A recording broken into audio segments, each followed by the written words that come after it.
Hi friends, ఈరోజు paneer masala curry ఏ విధంగా తయారు చేయాలో చూద్దాము. ఈ కర్రీ అన్నం, చపాతీలు, పూరీలు, తందూరి రోటీ ఈ విధంగా దేనితోనైనా సరే తినొచ్చు. చాలా బాగుంటుంది. కాబట్టి ఎక్కడ స్కిప్ చేయకుండా చివరి వరకు చూడండి, ఓకేనా? ఇప్పుడు పన్నీరు మసాలా కర్రీ ఏ విధంగా తయారు చేయాలో చూద్దాం.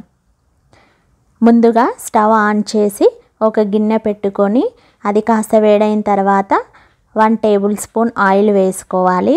తర్వాత 2 పెద్ద సైజ్ ఆనియన్స్ తీసుకొని ఈ విధంగా పొడుగ్గా కట్ చేసి కొద్దిగా సాల్ట్ వేసుకొని ఈ ఆయిల్లో బ్రౌన్ కలర్ వచ్చేంత వరకు డీప్ ఫ్రై చేసుకోవాలి. తర్వాత ఈ ఆనియన్స్ని ఒక మిక్సీ జార్లో తీసి పక్కన పెట్టుకోవాలి. తర్వాత ఇదే గిన్నెలో ఇంకొద్దిగా ఆయిల్ వేసి ఇది కాస్త వేడైన తర్వాత 1 టీ స్పూన్ పోపు దినుసులు, 2-3 బిర్యానీ ఆకులు, 2 ఇలాచీలు, 4-5 లవంగాలు, 4-5 మిరియాలు వేసి బాగా వేయించుకోవాలి. తర్వాత 1 టేబుల్ స్పూన్ అల్లం వెల్లుల్లి పేస్ట్ వేసి పచ్చివాసన పోయేంత వరకు వేయించుకొని కొద్దిగా పసుపు వేసుకోవాలి.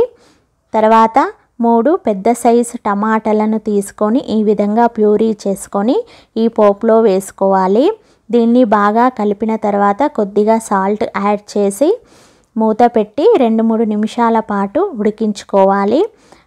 ఆయిల్ ఈ టమాటా ప్యూరీ నుండి సపరేట్ అయ్యేంత వరకు బాగా ఉడికించుకోవాలి. ఈలోగా మనం ముందుగా వేయించి పెట్టుకున్న ఆనియన్స్ ఉన్నాయి కదా, దీనిలో కొద్దిగా పెరుగు లేదా పాలను వేసి మిక్సీ పట్టుకోవాలి. ఇందులో నేను పెరుగు యాడ్ చేసుకున్నాను. ఇప్పుడు ఈ టమాటా ప్యూరీలో మనం గ్రైండ్ చేసుకున్న ఈ ఆనియన్ పేస్ట్ని వేసుకొని కొద్దిగా వాటర్ని యాడ్ చేసుకోవాలి.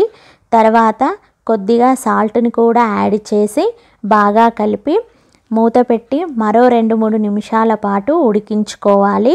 మంట మీడియం ఫ్లేమ్లో పెట్టాలి. తర్వాత 1 టేబుల్ స్పూన్ కారం, 1 teaspoon salt, 1 teaspoon ధనియాల పౌడర్ వేసి బాగా కలుపుకోవాలి. తర్వాత కొద్దిగా వాటర్ని యాడ్ చేసి మరొకసారి బాగా కలిపి మూత పెట్టుకొని ఇంకా 4-5 నిమిషాల పాటు ఉడికించుకోవాలి. మంట మీడియం ఫ్లేమ్లో పెట్టుకోవాలి.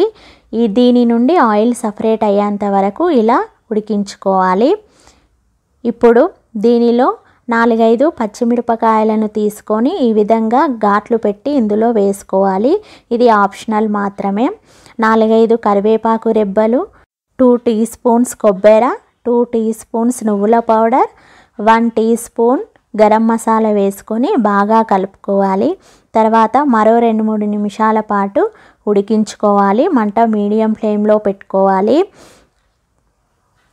ఆయిల్ సపరేట్ అయ్యేంత వరకు ఈ విధంగా ఉడికించుకున్న తర్వాత పన్నీరు ముక్కలను ఈ విధంగా చిన్న చిన్నగా కట్ చేసుకోవాలి.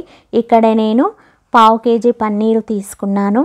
ఇప్పుడు దీనిలో ఈ పన్నీరు ముక్కలను వేసి బాగా కలుపుకోవాలి. నేను డైరెక్ట్గా వేసుకుంటున్నాను ఈ పన్నీరు ముక్కలని.